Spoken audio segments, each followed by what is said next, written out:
Movidiam podcast. Join the conversation with global innovators as they share their journeys, discuss the state of the industry, and share insight into the future of media for brands, agencies, and production companies.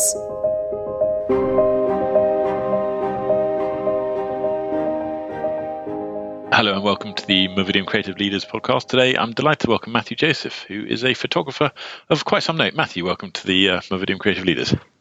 Thank you very much for having me, George. Matthew, it's very interesting, being a photographer today, and there are obviously some huge challenges, and you've managed to navigate some of these challenges and have a sort of rather remarkable career in sort of lifestyle photography. Before we kind of get into your kind of current role and work and where you see that going, can we talk about how you kind of got into photography, and where was the kind of inception moment or the beginning of your creative journey? Absolutely, it's quite a key question for, I think, every photographer, because everyone wants to know that. And for me, the most seminal point in my journey was aged about 11, walking the streets of Amsterdam on holiday with my parents, I should add, and realizing that I didn't want to be in the family photos anymore. And I'm quite a pragmatic person, so I realized the solution to this was to take the camera from my parents, volunteer my services there, therefore kind of render myself useless for being in front of the camera. And so I was no longer in the family photos, and I was taking them, and I kind of right there and then I realized there was something that at least when I got films back from the developer post-holiday, the photos weren't bad. In fact, there's some photos from that trip still that I kind of look back on now as a point of in my journey. Yeah. And I was thankful also that my parents had a manual SLR camera. So that meant it was film, it was focus, it was set your aperture, set your shutter speed. So I had a good starting point just by being around a camera that you had to You had to do the work effectively. That's very interesting. I mean, that's always an interesting question, and I wasn't expecting it to be one about getting out of photos, and in the family context. I'm sure many people can feel that, can relate to that moment. Yes, absolutely. Perhaps even more now than back in the late 90s, as photos are just a part of an everyday occurrence.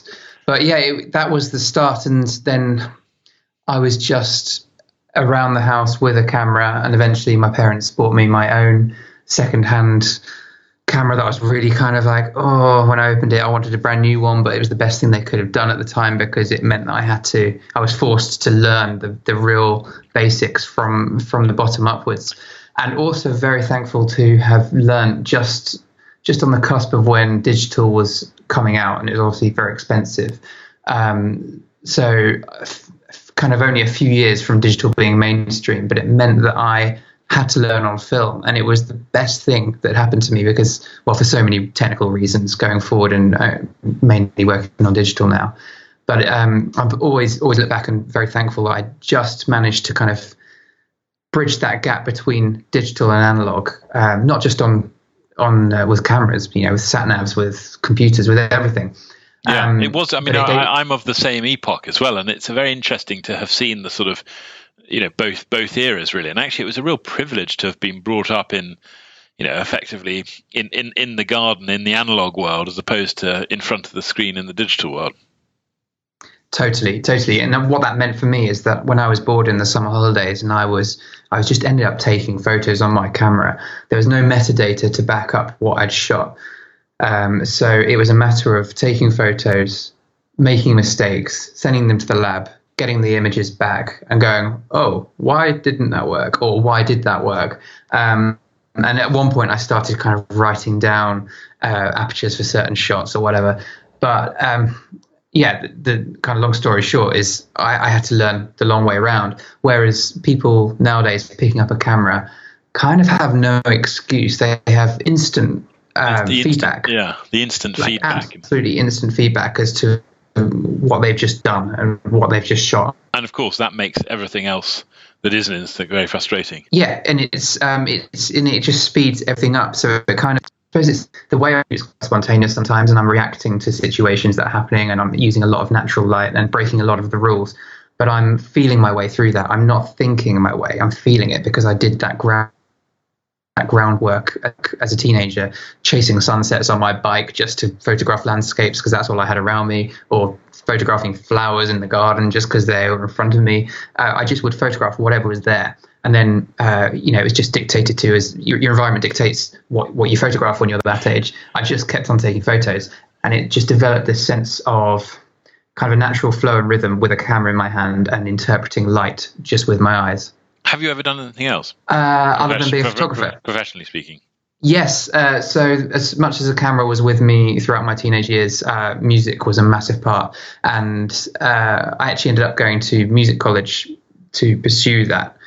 I did a degree there and set out for a career in music, which I actually took up for a good few years. And that's kind of how I met my wife at music college and most of my social network. And then I was on tour, I think aged 19, 20, going around Germany and Europe and with different people. And it was amazing. It was a big part of my life, but the camera was always there. It was always by my side.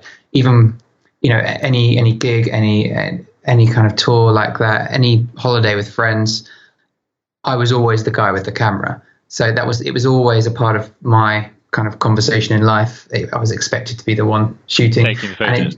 Yeah, absolutely. Yeah. No, very good. And looking at the sort of digital sort of landscape that we live in now, I mean, it was people. I mean, I kind of grasp, what a really amazing photo looks like, and it stands out so obviously. But for the kind of amateur buyer or the sort of the low-ranking marketeer who might not understand the work and efforts that go into the actual construction of a fantastic image or the approach, are you? I mean, it's just the nature of the fact that the iPhone's here with a sort of camera on and everyone's got one in their pocket. You're sort of competing. It's sort of talent versus machine, isn't it? Talent versus ubiquity. Absolutely, and I like to think that it's actually a positive thing for photographers because it really does force me and others to realize that it's so far beyond just having a good camera, and it's beyond even just having the ability to use a good camera well, because it has to be about the idea and it has to be about how you see something. Because now when you can learn how to use a camera technically and import digital files and edit raw files, you can learn that in an afternoon on YouTube. I mean, at that point, the only thing that's going to separate you from that person in a few years' time is going to be your ideas and your experience and the other things that come through life that don't include a camera. It's about your life experience, how you handle people, how you interpret situations, and all things like that. It's all encompassing. Like I do most of my work with a camera in my hand, but I feel that it's a people business. Especially my side of things, it really is. It's understanding people. It's understanding the market, the brief, the demands of the client, the expectations of the agency, the tantrums of the models. Whether they're babies or adults. Yeah, and it's so the fact that an art director can come on set with their camera phone, their iPhone or something like that, take a shot and go, oh, I think it should look like this. And sometimes you look at that shot and you're like, oh, you know what am I going to do to better that? If in the right light, the latest iPhone camera technology can capture brilliant levels of information. So it has to force you to, obviously it's not as good as the cameras we're using, but it does really force you to go, well, what have I got to offer that's different? Because we can all point a camera at something and get a decent exposure. So you can't rely, you can't rely on a kind of technical skills to kind of get you over the line. And I think perhaps in the past, that was a barrier to entry for so many people, which kept the market strong for those who were in the game. But technology, as it's done to so many industries, has completely democratized so many things. And part of that for photography is it's democratized needing a certain level of money, education or experience to be able to take a good photo. We can all do that with a camera phone now. We don't need to spend £20,000 on a medium format system. so forces you into going, what's the different angle? What's the idea? What are you going to get out of that person that the person next to you, the other photographer, can't get out of them? How are you going to interpret the light? How are you going to direct the scene? Are you just going to move to the left, move to the right, up, down, whatever, shoot into the sun instead of having the sun behind you? Or even is it just now knowing when to take a break and give the person in front of the lens, if you're shooting people, just a rest that's so valuable to them, to then getting a fresh, real, authentic moment from them when you restart? Yeah, really interesting. How often do you surprise yourself? Not as much as I'd like to. Perhaps. Not as much as you used to. Perhaps in the beginning, you surprise yourself a bit more than you get as you go up the curve a bit. Because there's something very refreshing of going, oh gosh, wow, that worked, and seeing the result. Yeah, and I think I do find myself checking in on myself now more than ever, going, okay, especially if you're looking back through archives, which I've been doing a lot of lately, and you're seeing work from 2 years ago that you're really proud of, that's great. But how does that compare to work that you're shooting now, 2 years later? And for me, 2 years is quite a long period of time, and I have quite a high kind of expectation for myself. I should be improving to some degree. Now, that's not going to be necessarily in technique of camera, but more in maybe ideas and how I interpret things. And am I shooting something fresh? Am I shooting something new? Am I shooting something that jumps off the page and excites me? That can be in many different guises and contexts. But I do have to check in with myself if I'm seeing work from 2 or 3 years ago that I maybe prefer to what I'm shooting this year, and say, well, okay, what do I need to do? And actually put some work into the creativity. And sometimes that's just thinking. Sometimes that's just research, looking at other work, and not being afraid to look at other people's work, which sometimes you can get carried away with and compare yourself to. But you have to start seeing it like your research is inspiration. How did that person see that thing, and why did they choose to go and shoot that thing?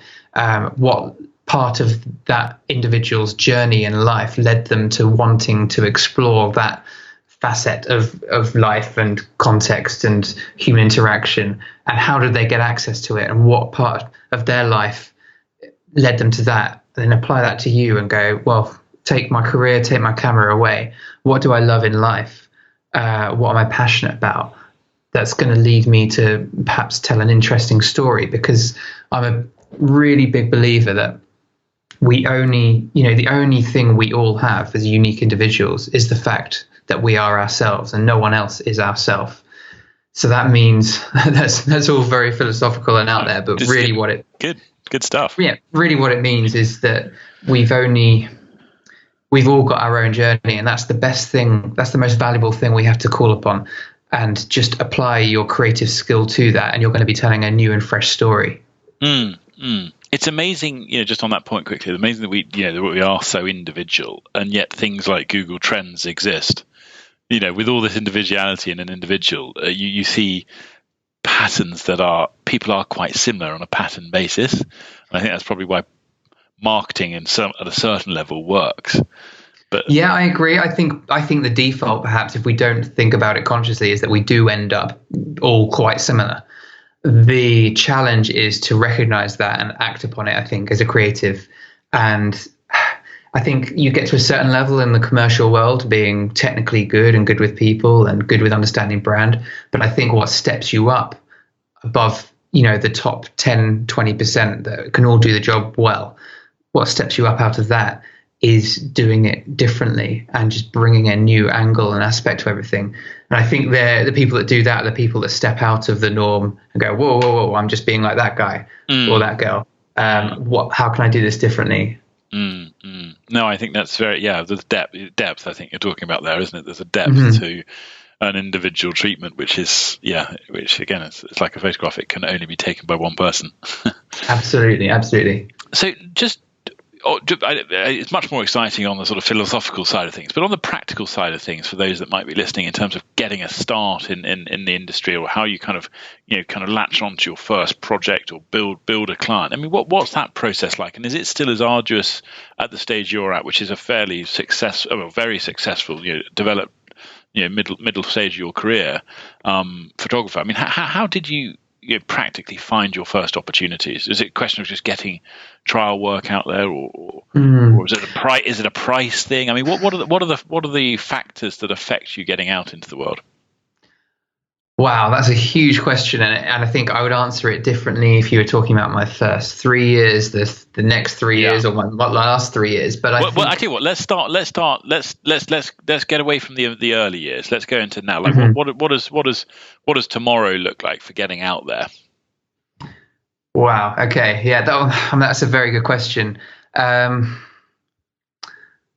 What does tomorrow? You've been very good at it, though. I've been having run a sort of creative media network myself, and understanding what projection looks like and how you've used the channels. I mean, for those listening, follow Matthew on Instagram and all these sort of social channels, because it's very, very interesting how he uses them to develop community around the work. It's you're a good study of that for sure. Well, thank you very much. I think it's not an exact science, and it's always changing. So it's always developing. Keep an eye on it. Keep looking at other trends. And I've gone through different phases of, for example, using Instagram as an extension of a blog, where it's almost like a diary and lots of behind the scenes and lots of shots from my phone. I've gone from using it like that to using it like a gallery, because and there's a reason behind that, being that we live in an age of lack of patience and attention spans of 2 to 3 seconds, or perhaps 2 to 3 swipes of the thumb on Instagram. People are more likely to see your work there, I believe, than to bother clicking through from a Google search onto your website. Yeah. And the same factors have to apply to the web design. It's always this philosophy of don't make me think. Because sadly we don't have time to think too much about this. And as I was saying earlier about technology is democratizing photography, it's in various ways that's been good and it's been bad, but it really just makes you, you have to up your A game, otherwise you're just going to be sat there moaning about it. So Instagram for me, as an example, is now has to give the viewer a very impactful idea of what I'm about immediately. And I don't get that right all the time, but I'm always trying to think, well, if they swipe once, if they swipe twice, they're going to see maybe 9, 18 images. Without them even making any of those images bigger and just seeing it on a grid, do they get a feel of what I'm about? Is there consistency? Is there a look that they can grasp? Because one of the biggest challenges as a photographer, especially as you grow from the beginning, is, for someone like me, it maybe doesn't apply to everyone, but I genuinely love shooting so many things. And one of the hardest things I have to learn is, you may be incredible at shooting loads of things. I'm not saying I am, but say you were. People don't buy into it. People buy into the first thing they know you as. So I had this when I was working in music and photography simultaneously. I had to have two different hats on. And when I was meeting someone new for the first time and I shook their hand and they say, "Oh, what do you do?" Whatever you tell them first at that point, you're stuck with, and they can't get out of their head. And I've been on the other side of this. I've done it to other people. So you have to apply that same principle, because we haven't got any patience, any time to spend time deciphering what you're really about. It's got to be, okay, I've just clicked on you because someone's led me here, or I've just stumbled upon you. Oh, what do you do? This is what you do. You have a look. You have a consistent subject matter. Your grading does X, Y, and Z. Oh, you like to shoot this. Oh, do you like to shoot that? Okay, this is. I can see your passions coming through here because you happen to be photographing, I don't know, certain parts of life. And ideally, I'd be able to put anything up there on my website, on Instagram, and show people shots that I've never shown anyone. Just landscapes that I love shooting in the depths of Scotland or Scandinavia, what have you. But that's just going to confuse people, because at the end of the day, my main market is not the public. It's actually the people that commission what the public see. So the marketeers, and they are often, especially at a junior level, looking through the lens of pink elephant getting out of a car holding a mobile phone. What I mean by that is if their brief is a pink elephant getting out of a car holding a mobile phone and you don't have that on your portfolio, they won't believe that you can do it. And I've lost briefs on the back of that so many times, and I'm not alone in this. I talk to other photographers about this a lot, and it's frustrating. And I could sit there and moan about it, going, "Of course I can shoot that if you want me to shoot that," or you can get off your bum and go and shoot it, put it in your portfolio. If you're really up for playing this game of trying to, climb up the commercial photography ladder, you have to put in front of people what they want to see. And that's kind of a quandary for me as a creative, because you have to be very careful on treading the yes man line of not just shooting what you think people want to see. I think at the beginning it's quite important to do that, because you have to prove yourself to be taken seriously.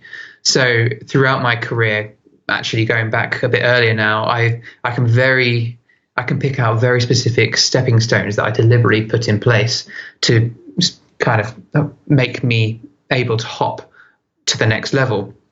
And they were commercial decisions. They were, when I first got, wedding photography, for example, which is actually a big kind of, has a lot of stigma around it in the commercial world. Wedding photography, I will fully admit, was where I really, really learned to do what I do now with a camera. And that's technically, and that's with people and managing emotions and logistics and all that. And that was a practical response to being at university and being offered to shoot weddings and earning good money from it. It was like, well, I can use my camera to earn X. And then I moved, the wedding photography slowly got replaced by stuff in the commercial world, specifically corporate world, because I spotted a gap in the market where I could use that as my next stepping stone, knowing that it wasn't where I wanted to end up, but knowing that there's money to be made there from utilizing skills that I know that I have, and I can use that as a stepping stone to afford me to go off and shoot personal projects or pursue other things to help me get to the next stepping stone. And I may be slightly unusual as a creative in that, because I know it's not that common for creatives to be so commercially driven and commercially minded. But it's just how I am. Yeah, it's a strategy, though, isn't it, to get to where you want to go? Completely. It's a means to an ends, and so it's a gift to the corporate world for how long you're going to be around there, and that could be a number, couldn't it? Yes, and it comes back to the point again of. I think this only works if you check in on yourself every so often and go, okay, part of what I shoot has to be to get me the next job, because it affords me to do these other things and pursue my career. But you need to be along the way shooting what you want to shoot, because it gets to a point where the art buyers and art producers and creative agencies, I remember going to this portfolio review, and it really shocked me and will stay with me forever. And basically came out of it with the guy saying, well, I don't really want to see what you've been paid to shoot. And I'm sitting there going, oh, but this is good. I've shot for all these brands and I'm really proud of this work. He's like, well, cool, but loads of people can do that. I want to see you. Like, what do you want to shoot? And it was a really challenging time in my career, I'm going to say 3 or 4 years ago, where I had to go through this learning curve of balancing that line between being a commercial photographer and being a kind of a creative artist. And I definitely naturally sit more on the commercial side than I do on the artistic side of things. And other photographers are the other way around, and that's good for them in other reasons. And it's been a real balancing act since that point. That's interesting. That's very interesting. Yeah, to try and balance the personal work and the commercial work, not be a yes man, but also be a yes man because it helps you get that next job. Yeah, and what does the if these are stepping stones? I mean, where is Nirvana for you? I mean, what is it? I mean, is it actually doing the very, very top 1% commercial work where effectively it's more about your input than the brief, or is it about I mean, what is it? I mean, Yeah, even if that world exists anymore. Yeah, I think you've kind of nailed it. I'm not sure if that world completely exists now as it may have done perhaps 20 years ago, back in the good old days when I was not in the industry that I hear so many people talk about. Yeah, I think if I'm being super honest, it is that I'm being booked for being me, not because I can do the job technically and I'm at the right price point for the budget that's been preconditioned, but that I'm being chosen to do a commercial brief because the client or the creative wants me. And that is one booking Matthew Joseph for various reasons, because he did this personal shoot a few years ago. And I started to see that come through now a bit, but that's a small percentage of my work. And I'm very happy to be what I would consider a long way off from, as you put it, the nirvana, because I think I don't really ever want to get there, if I'm being really honest, because what happens next if you get there? For the last 5 years, I've had a visual ladder that I've been climbing, and that ladder has now turned kind of more from a ladder straight up to kind of thinking, oh, what level do I get off at and am I happy staying at? That ladder's now morphed to kind of more of a curved shape, which probably never ends. And I just need to keep on checking in with myself going, am I happy? Am I earning what I want to earn? Am I shooting for the brands I want to shoot? And I think, I've got a few lenses I put that through, metaphorical lenses and kind of filters, and hopefully keep on checking in with myself. And if I'm not hitting enough of those, then I need to kind of rethink what I'm doing. It's really interesting, Matthew, the way you talk about. So this is really extending into a place that I didn't think it was going. But we're 33 minutes into the recording, so we should probably wind it up soon. But I'm just interrogating, and I think this word that you use, checking in on yourself, is very good. And I think it's a way of kind of developing responsibility and making sure things aren't endless, but you're continually on a sort of improving cycle. I think the Japanese use a term called kaizen, which is continuous improvement. But if I'm just checking in on your Instagram, and I'm interrogating this now. For our listeners, it's Matthew Joseph Photo, and I can see some interesting things here, and especially when I'm comparing it with other Matthew Josephs, hashtag Matthew Joseph. So first thing I notice is that you, in your bio, you capitalize and space stills motion. Mm-hmm. That immediately differentiates you from everyone else who's called Matthew Joseph. You also put a MJ as opposed to a picture of your face like everyone else. So that kind of makes me feel like this is a brand. Are these the sort of thoughts that you actively went on when you were doing this? And then you've got yes. I think you're reading my mind. It's you're seeing exactly what I've thought about. Yeah. Okay, so this is consciously using this platform to market, and then I can see if I scroll down, I've got the white borders, which are lovely, which makes the images stand out. Like you've talked about, then I can see into the not using the white borders and blah blah blah. Mm-hmm. But it's interesting. Yeah. Okay. Cool. So and how much of your work comes through this channel of the marketeer finding you and then going, or is it still a peer friends and connections and yeah. Really interesting question, because I get asked it a lot and I think about it a lot.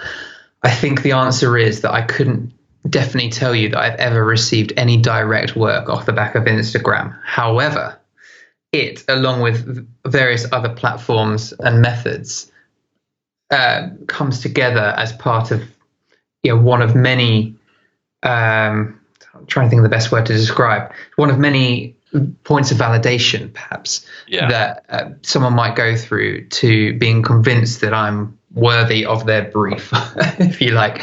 So that maybe they've been introduced to me, and actually I do it with other people. If someone talks about a photographer, the first thing I do is not Google them. The first thing I do is Instagram search them, because I can get a much quicker feel. It's effectively metadata on a decision, isn't it? It is, and that can be, and annoyingly, right, someone will see that I've got 18,000 followers, which to me doesn't really mean much, but to someone that does mean something, even if I struggle to even reach those followers now with Instagram's changed algorithms. That's another podcast. But it may be that they've seen my website or they've been introduced to me. Then they will go and search me on Instagram, and they'll see in 3 thumb swipes maybe, okay, this is what he's about. They'll see that I've got a good following, that I'm professional, maybe that I take myself seriously, and you've got the repped by piece, which is a telltale sign that you've got an agent. Exactly. Maybe Hancock and Handsome have received more inquiry through Instagram than you have. And it's very difficult to trace these things, really, because although there's metadata and analytics for your website, for Instagram, for my agent's website, you never know the order at which someone's gone. And then by the time that results in a phone call or an email, you have no idea, and often they don't have any idea really what pushed them over the line. But you just have to, if you're going to be trying to pursue this as a commercial venture, you have to have fingers in pies, and you have to be in the right places where people are looking. And Instagram is one of those things, but also Google organic listings is another, and that's a long conversation there. Yeah, and that's a technical conversation, but it's interesting because in this world where we are actually, more together through kind of digital, but much further apart in terms of physical presence. I mean, obviously, there will be a relaxing of these restrictions that we're currently under. We're currently in May of 2020. It's very interesting to think that having all these digital skills might mean that when things come back to life, you've got a much more enhanced opportunity in terms of getting in front of people. Perhaps. I think one thing that I discussed with some other photographers going into lockdown was it's going to be quite brutal on the industry, as it is on many industries. But I think one part of that might be that it strengthens those at the top and perhaps pushes those out the bottom. Maybe, who knows? But at the same time, it does present an opportunity for those savvy enough and with enough foresight to come in and go, well, let's make the most of this. And people have been doing some amazing things on Instagram that I'm quite envious of. Some great projects to keep the workflow out there, keep them in front of people's eyes without being too kind of showy and in your face because people are suffering at the moment. I think there is an opportunity there. It's really difficult to see how it's going to play out. I've seen shoots, in fact, actually I came into the coronavirus lockdown quite early because of being in contact with someone with coronavirus on a shoot in another country. And I ended up, long story short, I had to direct a shoot over Skype that was taking place in London. And it was a real good test and proof of what can be done with technology. Yeah. I had my crew on the ground. It was all pre-lit, pre-set up, pre-planned. And I'd been in all the pre-production meetings, and I had another photographer go in and kind of action what I wanted to happen. And it worked, and we got great results. But that was partly due to the type of shoot that it was. It allowed for that. I've seen other things being directed over Zoom and Skype. It's great to see people making the most of it. I don't know how far that can go because for me, one thing I really rely on is that one-to-one connection and interaction with face-to-face contact. So depending on what I'm shooting, if it's a big ad that's locked off on a tripod and it's a technical shoot and we've got to leave room for copy space there and the talent has to be doing X, Y, and Z here, then that's something I can direct remotely and have set up with minimal crew. But if you're talking about emotion, human connection, these things are really important to me as a photographer in trying to create global brands with their local audience, then I can't see how that's going to to be just through technology. Yeah. I may have gone slightly off point there. No, but I think it's true. I think it's true, and it's the time to think about them. Well, look, Matthew, it's been fantastic to have you on this. I think it's probably a record in terms of the longest Creative Leaders podcast. I'm sorry. But it's very good. I mean, I think people need to talk to release a bit of pressure just at the moment. So thanks very much indeed for your time, and it's very interesting to hear it, Donny. I'm sure there'll be a lot of follow up, and hopefully 1 or 2 clients come out of it. Oh well, let's hope so. Thank you very much for having me.